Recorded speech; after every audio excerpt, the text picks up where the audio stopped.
Hey guys, kaneeshiajohnson here doing a review on the LG Remarq on the Sprint network. Let's get started. Quick overview.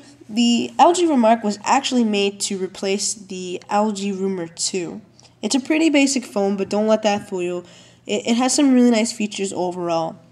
Fun fact about it is actually 20% of the phone is made of post-consumer recycled plastics, which is really awesome. So it leans in that category of eco-friendly phones. So if you're really into that, I would definitely consider taking a look at it for that reason. Overall, it is a phone, so let's get into a little bit of call quality. I did not experience any drop calls, no fuzzy noises, no humming, anything like that. My experience was good, especially with landlines. They told me I sounded clear, concise, and there wasn't a whole lot of background noise. When using the speakerphone, which this phone actually has a designated speakerphone button located right there, I loved it. I was able to set it down while I was in the kitchen and kind of move around, and it was really loud, and the caller could hear me, and I could hear them perfectly okay, and I was able to toggle back and forth, and I found myself actually using that button more and more just because I enjoyed being able to utilize the speakerphone.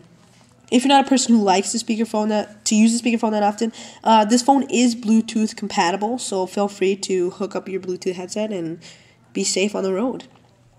Getting into some specs, the LG Remarq features a full slide-out QWERTY keyboard, a 5-way D-pad, 2.5mm headphone jack. The screen is 3.5 by 2.5 inches. It features a micro SD slot, a 1.3 megapixel camera, no video, a standard lithium-ion battery, and it weighs about 3.8 ounces, so it's a little bit on the smaller side. Getting into the hardware in the front here, you can see you have your D-pad located right here.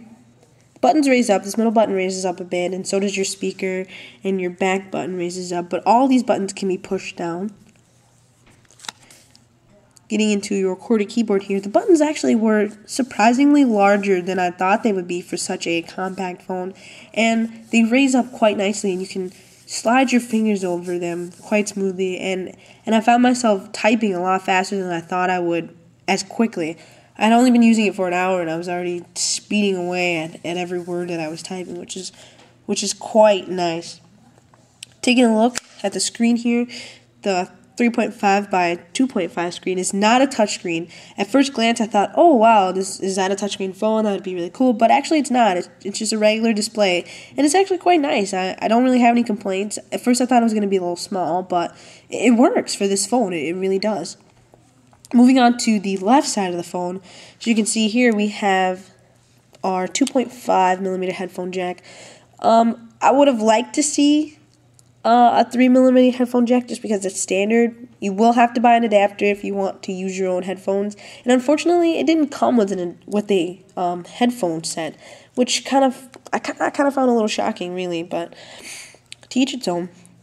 Here you have your volume rocker, and here is your micro USB slot, which the cool thing about this is that it can hold a 32 gigabyte card. So if you have an ample amount of pictures or music that you like to listen to, it'll be able to fit there. The phone itself doesn't have much memory, but being able to put that much memory in such a smaller phone is really nice, which I don't quite understand why it's not capable of shooting video, especially when you can fit a 32 gigabyte card. I mean, fitting video on this phone would have been no problem whatsoever, but I guess they were trying to go with the compact feel, and it just didn't fit. Battery life, overall was pretty nice. No complaints there. But moving on to the bottom, there's nothing here but your microphone down there. On the right side, you have your designated camera key, which I actually really like these on phones. I hate having to go into the phone, find the camera, pull it up. I really like to just slide open the phone, hit the button, and take the picture that I need to take on the go. You also have your USB charging port here. See there? And on the top, we have nothing at all. So, getting into the phone a little bit. Overall, I actually really like the phone. It fits really nice in hand. It doesn't feel plasticky at all. I mean, even though they used recycled plastic, they did a really nice job at making this phone feel nice in hand and sleek. And it's actually a phone that if I owned on a regular basis, I would like to pull out and be able to just be like, hey, check my phone out. I'm being eco-friendly. How about you? You know, I wouldn't say that, but that's how I would feel. Would I use this phone? Definitely, on a regular basis. It's a fantastic texting phone. And it fits really nice in pocket. And let's do a little bit of size comparison. As you can see here to the Palm Pre, I mean, it's a little smaller. The QWERTY keyboard is definitely bigger in size, but overall, you can see that. I mean, it's not a whole lot different. I mean, it's a little thicker overall, but I mean, it's not that bad. So if you're worried about, how's it going to feel in my pocket, or is it too bulky, or it looks weird, or anything like that, in all actuality, it's really not that different in size. And comparing it to the Samsung Gravity T, as you can see here again,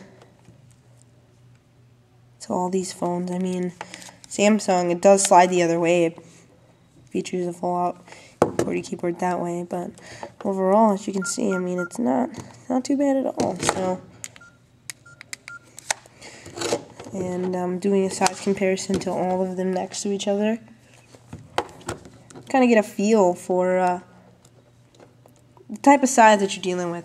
The Palm Pre itself actually feels really nice in hand, and the Gravity T is a little bit on the bigger side. It's a little heavier, but overall, I think in comparison to these, the LG Remarq is pretty much right there, competing along with the rest of them. So don't let the size factor in at all. Like I said before, if I were to use this phone as a day-to-day phone, it would definitely be beneficial for emails and sending instant messages. But overall, it's your pretty basic phone. Don't expect any powerhouse, intense emailing or anything like that coming out of this phone. But overall, it's really nice. I would give it a 4 out of 5 stars. And that's just because I don't really like the 2.5 millimeter headphone jack. That is kind of a bummer for me, and not being video capable is kind of a bummer for me as well. I do like to take a lot of videos or be able to do a video on the go, but the 32 gigabyte card, that's definitely a plus for me. So thank you for watching. If you like what you see, please subscribe. If you have any questions or comments, feel free to leave those below. I'm Kaneeshia Johnson, and you guys have a great day.